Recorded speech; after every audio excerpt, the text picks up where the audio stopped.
You walk into a room, and for the first time in a week, the constant chatter in the back of your mind suddenly falls silent. There is no pile of unread mail on the counter, no tangled nest of charging cables snaking across the floor, and no shelf groaning under the weight of knickknacks you haven't looked at in years. Instead, there is just space, light, and a few carefully chosen objects that seem to breathe. Most people describe this feeling as peaceful, but for a growing number of us, it is something much more intense. It is addictive. We find ourselves scrolling through endless feeds of pristine, empty rooms, not just for design inspiration, but for a hit of that specific mental clarity. Why is it that a room with less in it can make us feel so much more? Today, we are diving into the hidden psychology of minimalism to understand why our brains are hardwired to crave these spaces and why, in an age of digital and physical clutter, the minimalist aesthetic has become the ultimate psychological refuge.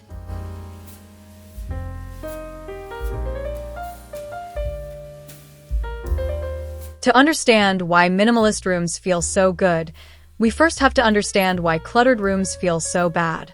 Human beings are biologically designed to scan their environments for information, a survival trait that helped our ancestors spot predators or food sources. In a modern context, every single object in your line of sight represents a data point that your brain has to process. When you sit in a room filled with scattered items, your visual cortex is working overtime, constantly categorizing, mapping, and reacting to visual noise. This creates a phenomenon known as high cognitive load. Neuroscientists at Princeton University found that physical clutter competes for your attention, much like a toddler pulling at your sleeve while you're trying to have a conversation. This constant competition wears down your mental resources, leading to increased levels of cortisol, the body's primary stress hormone. Minimalist rooms are addictive because they provide an immediate drop in this cognitive load. By stripping away the non-essential, these spaces effectively increase the signal-to-noise ratio of your environment. When your brain no longer has to filter out 1,000 distractions, it can finally redirect that energy toward deep focus or genuine relaxation.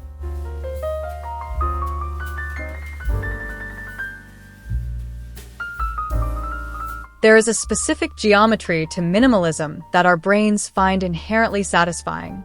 Evolutionary psychology suggests that we are drawn to environments that offer prospect and refuge, places where we can see clearly and feel protected. Minimalist design often emphasizes symmetry, parallel lines, and unobstructed pathways, all of which are incredibly easy for the brain to map. When we enter a room with clean lines and a limited color palette, our neural pathways can process the entire layout in a fraction of a second. This fluency of processing creates a sense of mastery and safety. We feel like we understand the space completely, which triggers a subtle release of dopamine. Beyond the layout, the use of negative space acts as a visual palette cleanser. Just as silence in music gives the notes their power, the empty space in a room allows the few remaining objects, a handcrafted wooden chair, a single piece of art, or a well-placed lamp, to be fully appreciated. This creates a curated experience where the brain feels it is engaging with quality rather than being overwhelmed by quantity.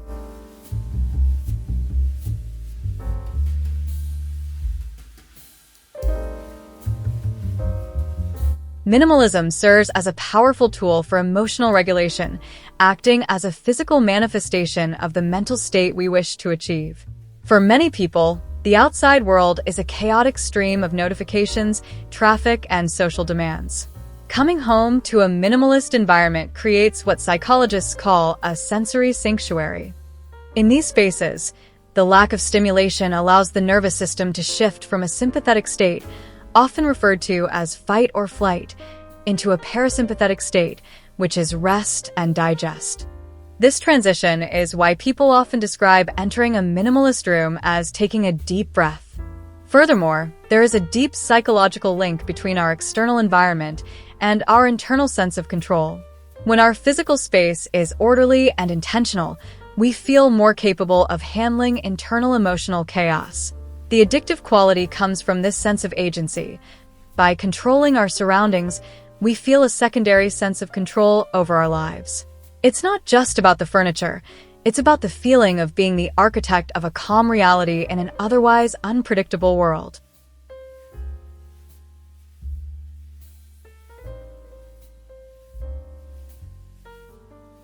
One of the most exhausting aspects of modern life is the sheer volume of choices we have to make every day.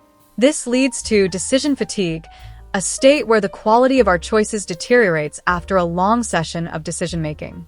Minimalist rooms combat this by practicing the paradox of choice in reverse. By limiting the number of items in a room, you are effectively limiting the number of micro-decisions you have to make. You don't have to decide which book to move to reach the remote, or which pile of clothes to sit on. Everything has a designated place, and every object has a clear purpose. This intentionality is deeply rewarding to the human psyche. We are teleological creatures, meaning we find comfort in things that have a clear end or purpose. When we surround ourselves only with things that are useful or truly beautiful, we eliminate the low-level guilt and to-do list anxiety that cluttered spaces often trigger. Each item in a minimalist room has earned its right to be there, creating an atmosphere of high-value living that makes the space feel more luxurious, regardless of the actual cost of the items.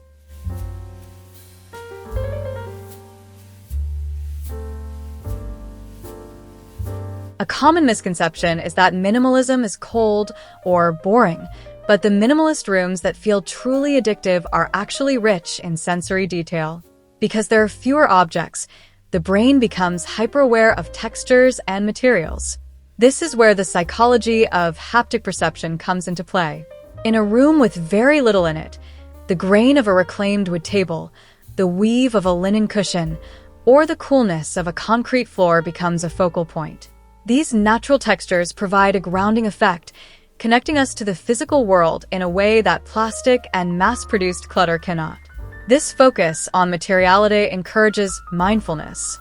Instead of rushing through a room, you are more likely to notice the way the afternoon light hits a specific surface or the tactile sensation of a well-made object. This heightened awareness is a form of meditation in itself. The addiction is often a craving for this state of presence. In a world that is increasingly digital and abstract, a minimalist room offers a return to a tangible, high-fidelity reality that feels authentic and enduring. It is easy to dismiss minimalism as just another design trend, but the reality is that it is a response to a biological need for clarity. Our brains were not evolved to live in a world of constant visual and digital bombardment. Minimalist rooms aren't empty in the traditional sense. They are filled with the potential for focus, rest, and intentional living. They feel addictive because they offer us something that has become incredibly rare in the modern age: a quiet place to simply be. When we strip away the excess, we aren't just making our rooms look better. We are making our minds work better. The next time you find yourself staring at a photo of a simple, sunlit room and feeling that inexplicable pull, remember that it isn't just about the aesthetic. It's your brain recognizing a space where it can finally put down the heavy lifting of processing chaos and just enjoy the view. Whether you're building furniture or just organizing a desk, remember that sometimes the most important thing you can add to a room is a little bit of nothing. Thanks for watching, and I'll see you in the next one.